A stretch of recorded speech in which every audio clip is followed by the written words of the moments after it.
Hello and welcome to WeLearn Virtual Learning Network. Today we will do session number 9 of India's foreign trade, that is textile and garments.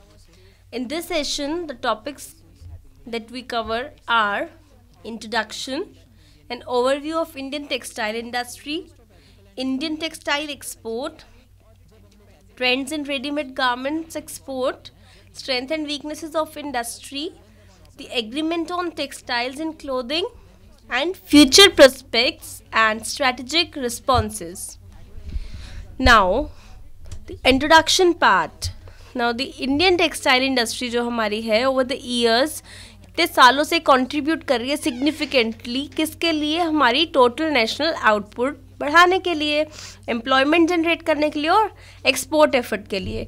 तो हमारी जो textile industry है इसमें इसका मतलब एक बहुत ही वाइटल रोल प्ले करती है. ये बेसिकली ये कितने सालों से ही काम कर रही है, जैसे कि टेक्सटाइल इंडस्ट्री एक्सपोर्ट एफर्ट लगा रही है, एम्प्लॉयमेंट जनरेशन कर रही है और अपनी टोटल नेशनल आउटपुट को इंक्रीज करने के लिए ये कंट्रीब्यूट कर रही है बहुत significantly. So it is reported to account for nearly 1/5 of the national production. तो ये हमने रिपोर्ट मतलब ये एक सर्वे से जो भी रिपोर्ट निकली है वो क्या निकला है कि 1/5 जो हमारी नेशनल प्रोडक्शन है वो हमारी किधर से आती है, इंडियन टेक्सटाइल इंडस्ट्री से. Of all commodities contributes to about 1/3 of our exports and provide employment to millions of our people. जिसमें से 1/3 जो हमारा एक्सपोर्ट को जाता है कंट्रीब्यूट करते हैं और इससे हमारी मिलियंस ऑफ लोगों को हमारे एम्प्लॉयमेंट नौकरी मिलती है. So the industry covers a wide spectrum of our workforce. Right, so from the simple cultivators, weavers of cotton, woolen and man-made fabrics, artisans and designers, beside the countless number of factory workers engaged in the organized mill sector. तो basically जो हम textile और garment की बात कर रहे हैं, हम देखिए जो हमारी इंडस्ट्री है वो एक जो हमारी टेक्सटाइल इंडस्ट्री है, गारमेंट इंडस्ट्री है, एक बहुत बड़ा वाइड स्पेक्ट्रम उसने एक बनाया है, क्रिएट किया है, जिसमें हमारे सिंपल कल्टीवेटर से लेकर जो कॉटन को वीव करते हैं, वीवर्स ऑफ कॉटन, जो वूलन्स को करते हैं, वूलन्स की जो बनाते हैं, वूलन्स क्लोथ्स बनाते हैं, जो मैनमेड फैब्रिक्स बनाते हैं, आर्टिसंस होते हैं जो डिज़ाइनर्स कपड़े बनाते हैं. तो ये countless number of factory workers हमारे पास हैं जो इस ऑर्गेनाइज मिल सेक्टर में एंगेज्ड है. सो बेसिकली जो हम इंट्रोडक्शन में बेसिकली जो हमने डिस्कस किया कि हमारा टेक्सटाइल सेक्टर है वो कितना ज़्यादा इन्वॉल्व है हमारी नेशनल इनकम को बढ़ाने में, अपने एक्सपोर्ट करके जो वो बढ़ा रहा है, एम्प्लॉयमेंट जनरेट कर रहा है. तो बेसिकली जो हमारी इंडियन टेक्सटाइल इंडस्ट्री है वो बहुत ही कॉम्प्लेक्स है, varied in structure comprising the organized and sophisticated mill sector. तो ये highly decentralized है और small scale powerloom sector है and the cottage scale handloom sector. तो जो 3 tier structure है हमारी textile industry का is highly significant and is not generally found outside the Indian subcontinent. So basically जो हम इसमें देखते हैं जो हमारा मॉडर्नाइजेशन हो गया अब इस सेक्टर का is considered vital if the Indian textile industry is to survive in this area of globalisation. अगर हमारी इंडियन टेक्सटाइल इंडस्ट्री को इस ग्लोबलाइजेशन का जो इरा है अगर इसमें सर्वाइव करना है तो हमें मॉडर्न होना पड़ेगा और इस कट थ्रोट कॉम्पिटिशन से आगे बढ़ना पड़ेगा, particularly in highly sophisticated international market. So particularly in this session we will learn, एक ओवरव्यू देखेंगे हम इंडियन टेक्सटाइल इंडस्ट्री का, ट्रेंड्स क्या है हमारे इंडियन टेक्सटाइल में, रेडीमेड गारमेंट जो हम एक्सपोर्ट करते हैं, स्ट्रेंथ और वीकनेस क्या है या हमारे फ्यूचर प्रोस्पेक्ट क्या है, हमारे स्ट्रैटेजिक रिस्पॉन्सेज क्या है टेक्सटाइल इंडस्ट्री में. सो पहले हम देखते हैं हमारे ओवरव्यू लेते हैं हम इंडियन टेक्सटाइल इंडस्ट्री का. तो जब हम ओवरव्यू की बात कर रहे हैं तो हम देखेंगे जो हमारी इंडियन टेक्सटाइल इंडस्ट्री है presented complex and varied structure, जैसे कि हमने पहले भी पढ़ा कि एक बहुत ही कॉम्प्लेक्स स्ट्रक्चर है हमारी इंडियन टेक्सटाइल इंडस्ट्री का, comprising the organised and sophisticated mill sector, जिसमें हमारे ऑर्गेनाइज्ड और हमारे सोफिस्टिकेटेड मिल सेक्टर जो सारे आ जाते हैं, working mainly on cotton and man made fibres, mainly हम किस पे काम करते हैं, कॉटन पे और मैन मेड फाइबर्स पे. The highly decentralise power loom sector and the widely scattered and primarily cottage scale handloom sector working on a wider range of fibers and yarns including natural silk. तो basically हमारे पास हमारी जो Indian textile industry है, जो इसके structure में हम इन सब चीज़ों पे काम करते हैं, जैसे कि हमने पढ़ा कि हमारे man made fibres, highly decentralise power loom sector, हमारे कॉटन पे, नेचुरल सिल्क पे, राइट, हैंडलूम सेक्टर पे. तो हमारी जो टेक्सटाइल इंडस्ट्री है उसका एक 3 टायर स्ट्रक्चर बनाया है इंडियन टेक्सटाइल इंडस्ट्री का, right. So that is considered somewhat unique since this pattern is not found anywhere else in the world. और इस पैटर्न को बहुत ही यूनिक माना गया है क्योंकि ऐसा एक पैटर्न हमें कहीं और वर्ल्ड में नहीं देखने को मिलता. सो even with regards to export, its contribution is no less significant. The point to be noted is that the handloom sector has made a significant contribution to India's clothing needs and export effort. मतलब कि अगर हम सिर्फ export की बात करें तो भी उसका एक बहुत ही सिग्निफिकेंट रोल प्ले किया है हमारी टेक्सटाइल, इंडियन टेक्सटाइल इंडस्ट्री में. बेसिक स्पेशली जो हमारा हैंडलूम सेक्टर है उसने एक सिग्निफिकेंट कंट्रीब्यूशन दिया है इंडिया की क्लोथिंग नीड्स को और एक्सपोर्ट एफर्ट्स को. सो जो हमारी टेक्सटाइल इंडस्ट्री है in the country now accounts for 20% of the industrial production. तो हमारी टेक्सटाइल इंडस्ट्री जो हमारी कंट्री की है 20% इंडस्ट्रियल प्रोडक्शन निकाल रही है and providing employment to nearly 15 million people. 15 million लोगों को ये एम्प्लॉयमेंट भी प्रोवाइड कर रही है.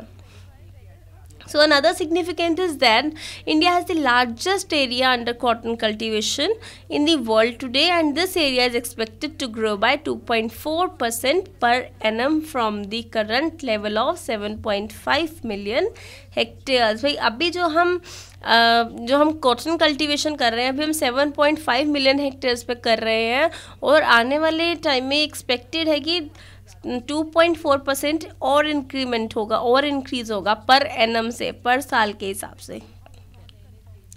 सो जो चीज़ हम बेसिकली इसमें देखते हैं हमारा ऑर्गेनाइज्ड मिल सेक्टर हमारा आया कैसे ऑर्गेनाइज्ड मिल सेक्टर बना हमारा. There were 1767 textile mills in the large scale organise sector. हमारे ऑर्गेनाइज सेक्टर जो है लार्ज स्केल ऑर्गेनाइज सेक्टर जो है उसमें 1767 टेक्सटाइल मिल्स है एज ऑफ मार्च 98, राइट. 1998 मार्च में हमारे पास 1767 टेक्सटाइल मिल्स थी लार्ज स्केल ऑर्गेनाइज सेक्टर में, जो किस पे प्राइमरली काम करती है, वर्किंग प्राइमरली और कॉटन और मैन मेड फाइबर्स पे particularly. So the number of composite mills including spinning weaving stood at 278 while the number of spinning mills stood at 1489. कह रहे जो नंबर ऑफ कंपोजिट मिल्स थी वो तो हमारी 278 थी, लेकिन जो नंबर ऑफ स्पिनिंग मिल्स थी वो हमारी 1489 थी. So there were also 801 small scale spinning units registered with the textile commissioner as of March 1998. So basically जो हमारा ऑर्गेनाइज्ड टेक्सटाइल इंडस्ट्री है जो इंडिया की वो सेकेंड लार्जेस्ट है वर्ल्ड में with over 33 million spindles, right. So जिसमें कि 0.29 मिलियन ओपन एंड रोटर्स हैं और 1.24 लाख लूम्स हैं. सो अब इसमें हमारे पास हमने देखा कि हमारे पास इसमें प्रॉब्लम आ रही है क्रोनिक सिकनेस की. तो इस प्रॉब्लम को सोल्व करने के लिए जो हमारी मिल सेक्टर में, मिल इंडस्ट्री में जो क्रोनिक सिकनेस की प्रॉब्लम आ रही है, गवर्नमेंट ऑफ इंडिया ने सेटअप किया एक board for industrial and financial reconstruction, जिसको हम BIFR कहते हैं, board for industrial and financial reconstruction for the timely detection of sick and potentially sick units. जिससे कि हम पहले से ही डिटेक्ट कर ले कि ये यूनिट सिक है या ये यूनिट सिक होने वाली है. So this would enable the authorities to take certain preventive and remedial measures. इससे क्या होगा, हम अथॉरिटीज़ जो है वो पहले से कुछ रेमेडियल उनको ठीक करने के लिए कुछ ना कुछ उसके solutions ढूंढेंगी. So a textile worker and rehabilitation fund has also been created to protect the interest of the workers laid off as a result of sickness. Now the industry should be in position to reap considerable advantage from these measures. Now the second is decentralized power loom sector. So decentralized power loom sector में क्या होता है, जो contribution है हमारा decentralized power loom sector का हमारी production में, हमारे एक्सपोर्ट में टेक्सटाइल के produce from India continues to be maximum, वो मैक्सिमम है अभी तक. सो जो करंटली दी जो पावरलूम सेक्टर है account for a little over 56% of the total production of our textile. जितनी भी हमारे टेक्सटाइल की टोटल प्रोडक्शन हो रही है उसमें से 56% जो है हमारा टोटल प्रोडक्शन का वो हमारा पावरलूम सेक्टर में है. तो पावरलूम फैब्रिक जो है वो also been competed successfully in the international market and India's garment export are almost entirely made from powerloom fabrics. So there are at present estimated 15 lakh power looms spread through the length and breadth of the country in the decentralized small scale sector, producing a variety of textile using varied raw material. तो basically हम देख रहे हैं जो हमारा decentralise powerloom sector 56% उसका हिस्सा है पूरी टोटल प्रोडक्शन में से. 56% जो है वो पावरलूम सेक्टर का है. पावरलूम जो फैब्रिक है हमारा इंटरनेशनल मार्केट में भी कॉम्पिटिटिवली कम्पीट कर रहा है, सक्सेसफुली कम्पीट कर रहा है. और जो इंडिया गारमेंट जो एक्सपोर्ट कर रही है वो जनरली हमारा पावरलूम पे बेस्ड होता है. And there are at present estimated हमने जो लगाया कि 15 लाख पावरलूम स्प्रेड है through the length and breadth of the country, and that is to decentralized and small scale sector. So the next comes is before doing the next the handloom sector, there is one All India Powerloom Board was also reconstituted in 1997. So meant for more effective and broad-based by including in its representatives from the central and the state government powerloom federations and association of the powerloom industry as its members. So that was powerloom sector. Now the next is handloom sector. handloom sector हमारा कौन सा होता है, next to agriculture के बाद हम जब बात करते हैं तो हम handloom weaving पे आ जाते हैं. is the largest economic activity in the country, providing employment opportunity to more than 30 lakh weavers और direct and indirect basis.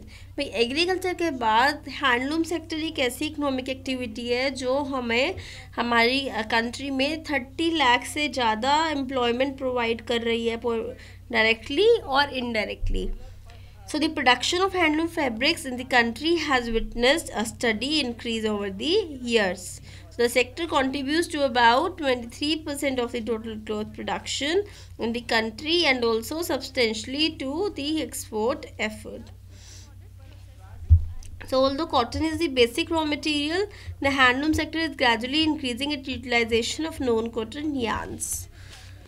So there is a one broad component of Government of India promotional scheme for handlooms, whereas the greater emphasis on upgradation of technology, नई technology लगा रहे हैं, modernization of looms, development of handloom through cooperative sector, spherical thrust on ensuring adequate supply of yarn and other inputs to the industry, the production of blended fabrics on handlooms. So all these are factors, the components that Government of India uses as a promotional scheme for the handlooms. Now the next comes is the sericulture, it's woolen textile sector. woolen textile sector में हम देखें तो यहाँ पे हमारे पास 658 unit registered है Indian woollen textile में, जो कि लगभग 12 लाख वर्कर्स को एम्प्लॉयमेंट दे रही है with an install capacity of 7,107 power looms producing a range of items, जिसमें हमारा यार्न आता है, फैब्रिक्स आती है एंड होजरी गुड्स आते हैं. So this industry is Fairlie scattered, mostly occurring in north of India में पर्टिकुलरली ज़्यादा होता है. नॉर्थ ऑफ इंडिया जैसे हमारा Punjab, Haryana together account for 67% of the total number of registered units, followed by Rajasthan, UP, Maharashtra, Gujarat account for the balance. Now the next is our sericulture sector.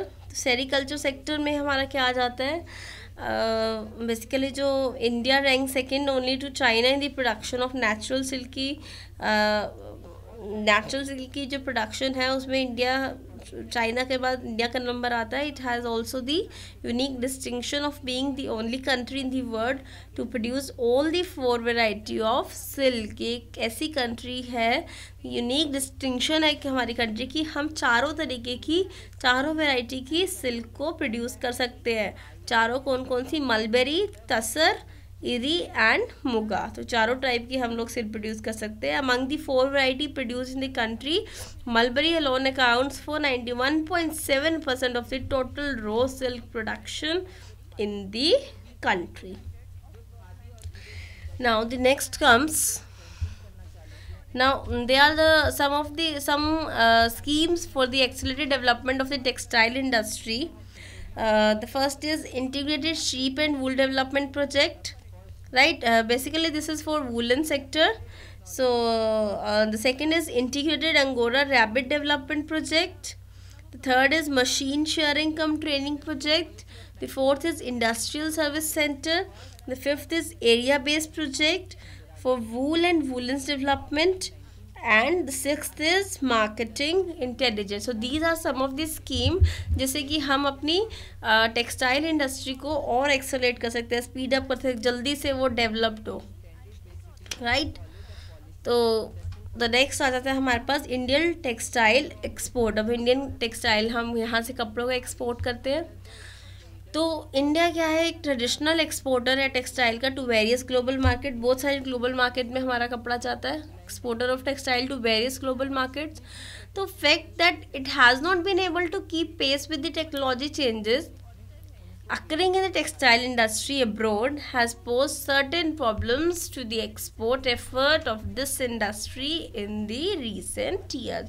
कह रहे हैं कि जो टेक्नोलॉजी चेंजेस हो रहे हैं दूसरी कंट्रीज़ में, जो हमारी टेक्सटाइल इंडस्ट्री में हो रहे हैं पर्टिकुलरली अब्रॉड में, तो वो ये फॉलो नहीं कर रहे हैं हम लोग इंडियन टेक्सटाइल में.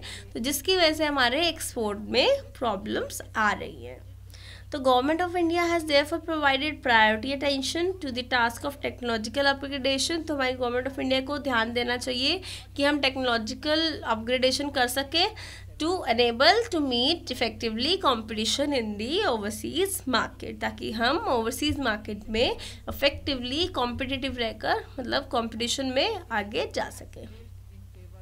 Now the export of Indian textile play a vital role in the economic profile as of the country basically. तो हमारा जो एक्सपोर्ट जो हम करते हैं इंडियन टेक्सटाइल का बहुत ही वाइटल रोल प्ले करता है हमारी इकोनॉमिक प्रोफाइल की, कंट्री की इकोनॉमिक प्रोफाइल को करने में, बढ़ाने में. तो क्योंकि हमारा लगभग 35% जो हमारा इंडियन एक्सपोर्ट है, मतलब जो हमारा टोटल इंडियन एक्सपोर्ट है उसका 35% जो हमारा, वो हमारा किससे निकल रहा है, हमारी economic profile Indian textile export से. Like if you can see in year 93-94 में हम देखें तो हमारा एक्सपोर्ट हुआ है 2870.61 मिलियन डॉलर. 94-95 में 3811.33 हो गया. एंड अगर हम 1999-2000 की बात करें तो ये 5030 के आसपास पहुंच गया. So this is India's export of textile, जो एक्सक्लूडिंग रेडीमेड गारमेंट्स की बात करें, इसमें हमारे रेडीमेड गारमेंट्स इंक्लूड नहीं है. सो having regard to the fact that the world trade in textile and clothing is in tune around US $135 billion annually, Indian performance of around $10 million leaves tremendous scope for scaling greater heights in the export effort of this commodity. जैसे कि हमने अभी discuss किया कि 1993 में 1994 में देखें तो हमारा एक्सपोर्ट इतना था. नेक्स्ट ईयर फिर हमारा बढ़ के 3811.23 मिलियन डॉलर हो गया. देन नेक्स्ट ईयर हमारा 4341.35 मिलियन डॉलर हो गया. Then in 1999-2000 it comes to be 5030.45 million dollars. तो धीरे धीरे हम देख रहे हैं कि हमारा एक्सपोर्ट आने मतलब जो मसालों में बढ़ता हुआ आया है. But this table is showing the India's export on textile excluding the ready-made garments. अब आ जाती है हमारी major markets for Indian textile export. Major markets हमारी कौन कौन सी हैं जहाँ पे हम इंडिया का जो मतलब टेक्सटाइल एक्सपोर्ट हम करते हैं?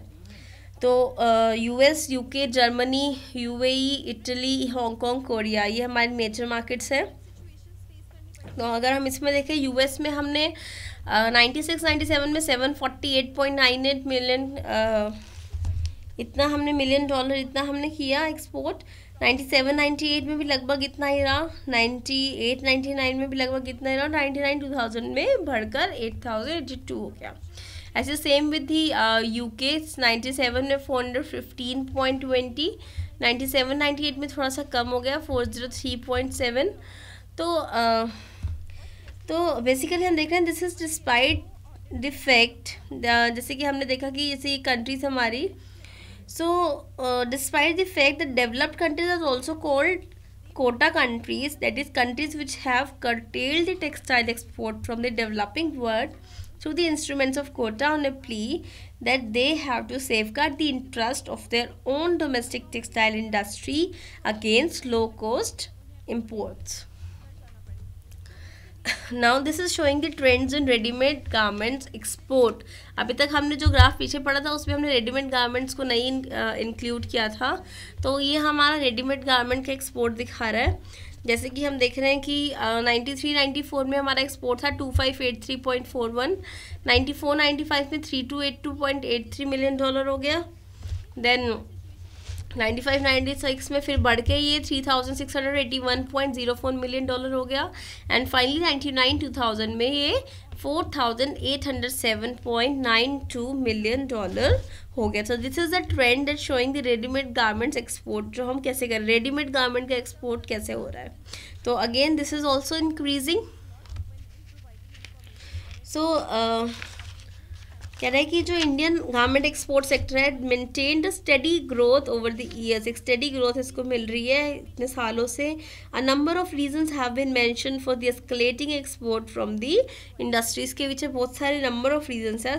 कुछ फैक्टर्स जो इसके लिए रिस्पॉन्सिबल है वो क्या है, जैसे कि factors responsible for the export growth of readymade garments, जैसे कि हमारा rising labour cost in developing markets, then shift to technology intensive industry, हमारी जो टेक्नोलॉजी इंटेंसिव होती जा रही है हमारी इंडस्ट्रीज़, लेबर कॉस्ट राइज हो रही है डेवलपमेंट मार्केट्स में, स्पेशल अपील है इंडियन फैब्रिक्स की, देन नेचुरल फाइबर की तरफ लोग ज़्यादा भाग रहे हैं, ability to cater small orders and improved publicity and promotional campaigns जो हम करते हैं, पब्लिसिटी जो करते हैं वो इम्प्रूव हो गई है, international travel and personal contacts है, and wage cost push in competing countries.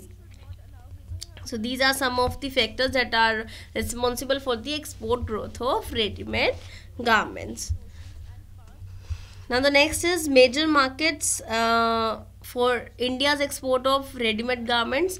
जैसे कि हमने पहले पढ़ा कि हमारा नॉर्मल गारमेंट्स के लिए जो हमने मेजर मार्केट पढ़ा कितना है major market for Indian textile export के लिए, अभी हम पढ़ रहे रेडीमेड गारमेंट्स के लिए। सेम हमारी major market US, UAE, UK, France और जर्मनी, ये 5 हमारी मेजर मार्केट्स हैं रेडीमेड गारमेंट्स के केस में जब हम एक्सपोर्ट करते हैं। तो इसमें हम देख सकते हैं यूएस के केस में अगर हम देखें तो 96-97 में ये था 1273.49 मिलियन डॉलर, देन ईयर 97-98 में हमारा 1297.59 मिलियन डॉलर हो गया, 98 में goes on increasing, and in 1999 and 2000 it becomes 1491.92 US million dollar. Same is the case with UAE, UK, France and Germany.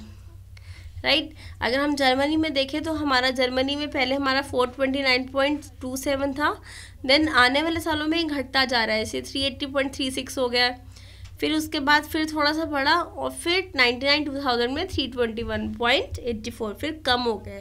तो 96-97 में 429 था और अब 321 हो गया। लेकिन फ्रांस के केस में देखें तो ये रेगुलर बढ़ रहा है, इट्स इज इंक्रीजिंग। यूके में देखें तो यूके में ये कम हुआ, पहले 97-98 में कम हुआ, 98-99 में और भी कम हो गया और फिर 99-2000 में इसने गेन कर ली market. So this is basically showing the major market जो हमारी Indian export of readymade garment में इंक्लूड है। Now, let us discuss the strength of this industry, strength of the textile industry. So, it would be pertinent at this stage to assess some of the basic strength of Indian garment sector and also assesses some of the weaknesses. तो सबसे पहले हम कुछ strength discuss करते हैं. Strength क्या है? एक तो स्ट्रॉन्ग कॉटन बेस है हमारे इंडिया में, क्योंकि इंडिया का एक बहुत स्ट्रॉन्ग कॉटन बेस है. Country has one of the largest area under cotton cultivation. Cotton cultivation का हमारे पास एक बहुत बड़ा एरिया है जो लगभग 7.5 मिलियन हेक्टेयर्स का है, और ये एरिया धीरे धीरे एक्सपेंड हो रहा है. जैसे कि हमने पहले पढ़ा था कि 2.4% एनुअली इंक्रीज हो रहा है. ठीक, तो ये स्ट्रेंथ है इसके पास. दूसरी स्ट्रेंथ है इसके पास abundant and low cost man power मिलती है. बहुत लोग हैं मैन पावर के लिए और कम पैसों में मिल जाते हैं वो. The third is a large and diversified textile industry. ये बहुत ही लार्ज और बहुत ही डाइवर्सिफाइड टेक्सटाइल इंडस्ट्री है.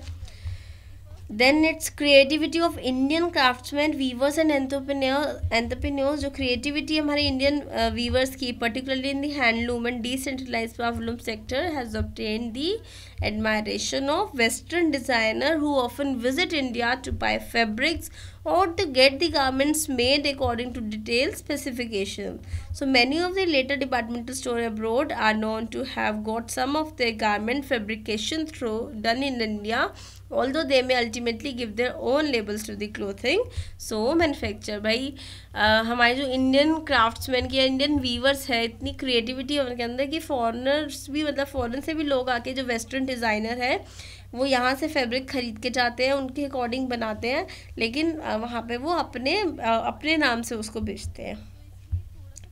देन सो बेसिक हमारे पास स्ट्रेंथ क्या, हमारी क्रिएटिविटी है. Then the next is ability to cater small orders. छोटे छोटे ऑर्डर्स को हम पूरा कर सकते हैं. This aspect of Indian garment sector has already been mentioned earlier.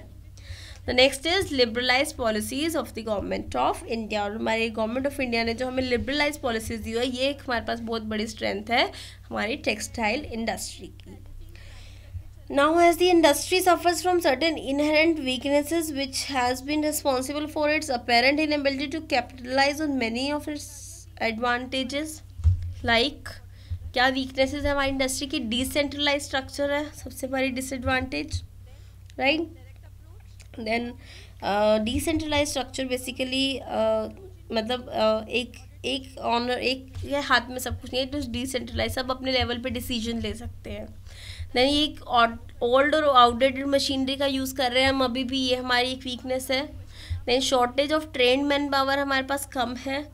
फिर हमारे पास रिस्ट्रिक्टेड फैब्रिक बेस है, रिस्ट्रिक्टेड एक्सपोर्ट रेंज है. तो ये हमारी बेसिकली हमारी जो है वीकनेस है हमारी इंडस्ट्री की. The next is agreement on textile and clothing implications for India. So हमारा जो एग्रीमेंट बना हमारा टेक्सटाइल और क्लोथिंग इम्प्लीकेशन का, वो क्या था? कह रहा है कि इंटरनेशनल ट्रेड जो है टेक्सटाइल और क्लोथिंग का has been characterized by a long history of managed trade, that is it has been subject to regulation and one form or the other for well over 50 years से ये trading हो रही है.